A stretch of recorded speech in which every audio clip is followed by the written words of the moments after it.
Subscribe பண்ணாதவங்க subscribe பண்ணுங்க. அப்படியே பக்கத்துல இருக்க பெல் ஐகானையும் பிரஸ் பண்ணுங்க. கன்னிராசி அன்பர்களே, காலபுருஷனை முழுமையா உணர்ந்தவங்களே நீங்க தாங்க. எதை எப்ப செய்யணும், எதை எப்ப செய்யக்கூடாது, எந்த விஷயத்த எப்ப செய்யணும், நம்மள கேட்டா ஒண்ணு தரணும், கேட்காம தரக்கூடாது. புண்ணியம் கிடையவே கிடையாது. நம்ம கிட்ட யாராவது அனுசரிச்சுட்டு போனா அவங்களுக்கு நம்ம அனுசரணையா இருக்கணும். அதுவே நம்மள ஒருத்தவங்க தூக்கி போட்டுட்டாங்க அப்படின்னா அதை யோசிக்காம அவங்கள நம்மளும் தூக்கி போட்டுடணும். இத மாதிரி ஒரு நல்ல விஷயங்களை தெரிந்து கொண்டவர்கள் இந்த கன்னிராசி அன்பர்கள் தான். இத நீங்க தெளிவா புரிஞ்சுக்கோங்க, ஸ்கிப் பண்ணாம பாருங்க. இப்போ ஒருத்தவங்கள உங்களை தூக்கி போட்டுட்டாங்க அப்படின்னா அவங்கள நீங்க சுமந்துகிட்டு இருக்கணும் அப்படின்ற அவசியம் கிடையவே கிடையாது. தூக்கி எறிந்தவங்க தான் அந்த தேவைப்படும் போது, அந்த படிப்பு தேவைப்படும் போது அந்த புத்தகத்தை தேடி அவங்க வரணும். இன்னைக்கு தூக்கி எறிஞ்சிட்டாங்கன்னா அந்த நேரத்துல அவங்களுக்கு தேவைப்படலை அப்படின்னு தான் அர்த்தம். இன்னொன்னு, அந்த புத்தகத்துல இடம் படுத்திருக்கு அப்படின்றது அவங்களுக்கு தெரியாது. அத காலபுருஷன் உணர்த்துவார். அப்போ உங்களை தேடி வருவாங்க. அப்போ நம்ம செமையா வாழலாம். ஆனா அதுக்கு முன்னாடி நம்மளே யோசிக்க வேண்டாம். மத்தவங்கள பத்தி அதிகமா யோசனையே செய்யாதீங்க. இரக்க குணம் அதிகமா உங்களுக்கு வேணாம். ஏன்னா காலபுருஷனின் மனிதர்கள் தான் இந்த கன்னிராசி அன்பர்கள். உங்ககிட்ட தேடி வரவங்களுக்கு மட்டும் உதவி பண்ணுங்க. நீங்களா தேடி போய் உதவி பண்ணிட்டீங்க அப்படின்னா உங்களுக்கு பலன் கிடைக்கவே கிடையாது. உங்களை சிறு தன்மையா நினைச்சிடுவாங்க. இப்போ இந்த கன்னிராசி அன்பர்களை பொறுத்த வரைக்கும் இப்போ நடந்த ஒரே ஒரு சம்பவம் உங்ககிட்ட நான் சொல்றேன். அதாவது ஒரு அறிஞர்கள், ஒரு சூட்சமம் தெரிந்தவர்கள், அன்பர்கள், நண்பர்கள் எல்லாமே சேர்ந்து இருந்த ஒரு இடம். அந்த இடத்துல ஓரமா உட்கார்ந்து ஒருத்தர் பார்த்துட்டு இருக்காரு. அப்போ ஒருத்தவங்க, ஒரு நிறைய விஷயங்கள் தெரிஞ்ச ஒரு உயர்ந்த ஒரு மனிதர், ஒரு நல்ல குணம் கொண்டவர்கள், இன்னும் சொல்லணும் அப்படின்னா எல்லாரையுமே ஒரே மாதிரி நினைக்கக்கூடியவர், ரொம்ப ரொம்ப உண்மையை பேசக்கூடியவர். அவங்க இப்போ மைக்ல பேசிக்கிட்டு இருக்காங்க அப்படின்னா இது நிஜமான ஒரு உண்மைதாங்க.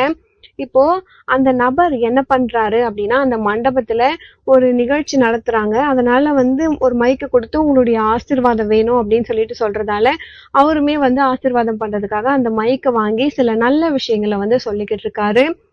ஆனா அந்த மண்டபத்துல ஒரு 300ல இருந்து ஒரு 400, 500 பேர் இருக்காங்க அப்படின்னு வச்சுக்கோங்களேன்.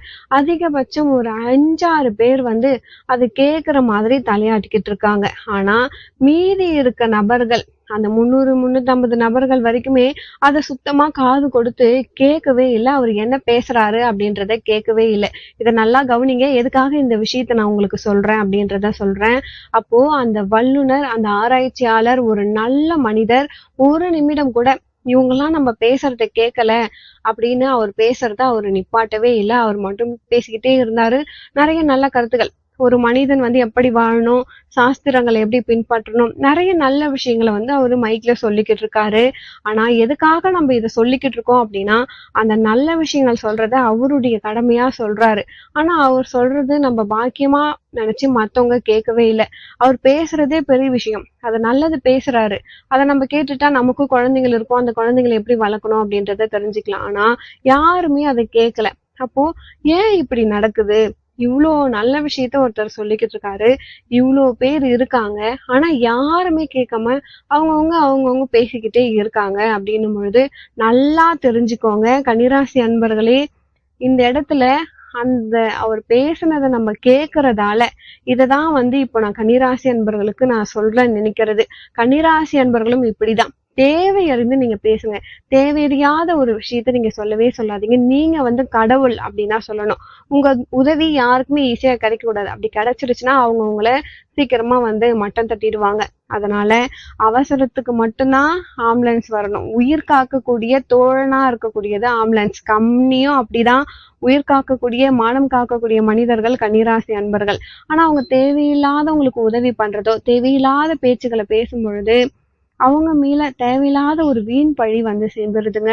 சோ கன்னிராசி அன்பர்களே, நீங்க ஒரே ஒரு விஷயத்த தெரிஞ்சுக்கணும். உங்களை தகுதி இல்லாதவர்கள் பேசுவாங்க. ஆனா நம்ம செய்யறத சரியா செஞ்சுக்கிட்டு போய்கிட்டே இருக்கணும். அப்பதான் கன்னிராசிக்கு நிறைய நன்மைகள் உங்களுக்கு நடக்கும். இந்த உலகத்துல எவ்வளவோ நன்மைகள் நீங்க செஞ்சாலுமே சரி, எவ்வளோ நன்மைக்கு நீங்க காரணமா இருந்தாலுமே சரி, ஒரே ஒரு வரியில உங்கள தூற்றுறாங்க அப்படின்னா, அது காற்றை விட வேகமா பரவிடும். அதனால உங்களுக்கு தீமை வந்துரும். ஒரே ஒரு வரியில நம்மள தூற்றுறாங்க அப்படின்னா.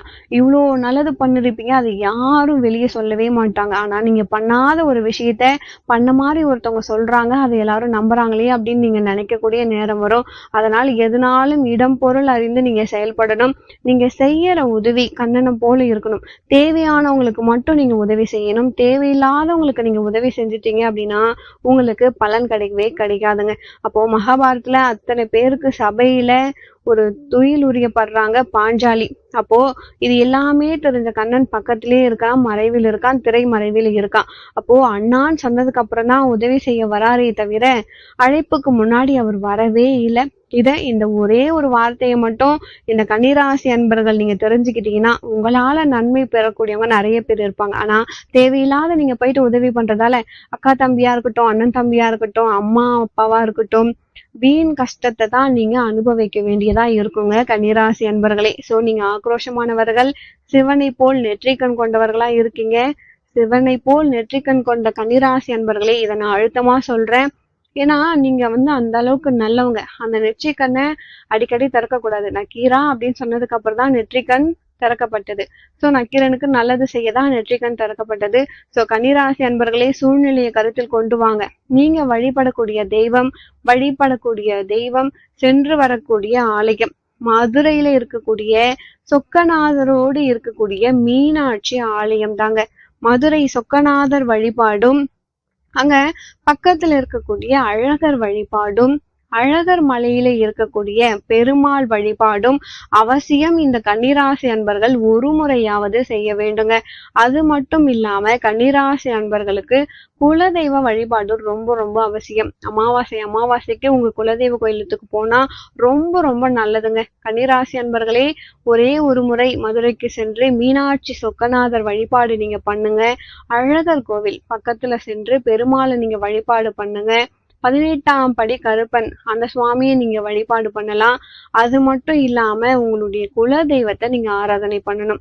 குலதெய்வம் எங்க இருந்தாலும், எந்த ஊர்ல இருந்தாலும் பரவாயில்ல, வருஷத்துக்கு ஒரு முறை போங்க. இல்ல மாதம் முடியும் அப்படின்னா நீங்க அமாவாசை அன்னைக்கு போலாம். சில கன்னிராசி அன்பர்களுக்கு குலதெய்வம் என்ன அப்படின்றதே தெரியாம இருக்கும். அப்போ குலதெய்வமே இல்லாம இருக்கிறீங்க அப்படின்னா உங்க வீட்டுல ஒரு மண்ணகல், ஒரு பித்தளை தட்டுல ஒரு மாக்கோலம் போட்டு, மண்ணகல் போட்டு, நெய் ஊத்தி, பஞ்சுத்திரி போட்டு விளக்கேத்துங்க.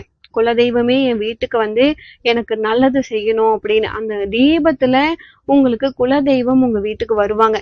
இந்த வழிபாட கன்னிராசி அன்பர்கள் தொடர்ந்து செஞ்சுட்டே வந்தீங்க அப்படின்னா கண்டிப்பா உங்களுக்கு சகல புவன யோகமும் உங்களுக்கு கிடைக்கும். இதுல எந்த விதமான சந்தேகமும் இல்லை. 16 செல்வமும் உங்களுக்கு கிடைக்கும். கன்னிராசி அன்பர்களால நிறைய நபர்கள் நன்மை அடைய இருக்கிறாங்க. நிறைய பேர் நன்மை அடைஞ்சிருக்காங்க. நிறைய பேர் இன்னும் வெயிட் பண்ணிக்கிட்டு இருக்காங்க. பல பேருக்கு நீங்க ஒரு வழிகாட்டியாகவே இருக்கீங்க கன்னிராசி அன்பர்களே. ஒரு டிக்ஷனரி மாதிரி நீங்க இப்போ இருந்துகிட்டு இருக்கீங்க. இரவு பகல் தூக்கம் இல்லாம மத்தவங்களுக்கு உழைக்கக்கூடிய ஆற்றல் கொண்டவங்களுக்கு மதுரை மீனாட்சி சொக்கநாதர் தான் பரிபூர்ண ஆரோக்கியத்தையும் ஆயுளையும் கொடுப்பாரு. ஒவ்வொரு மாதமும் சிவராத்திரி அன்று ஒரே ஒரு சிவாலயத்துக்கு சென்று வரக்கூடிய வாய்ப்பை கன்னிராசி அன்பர்கள் நீங்க எடுத்துக்கோங்க. எங்கெல்லாம் கும்பாபிஷேகம் நடக்குதோ அங்கெல்லாம் நீங்க கலந்துக்கோங்க.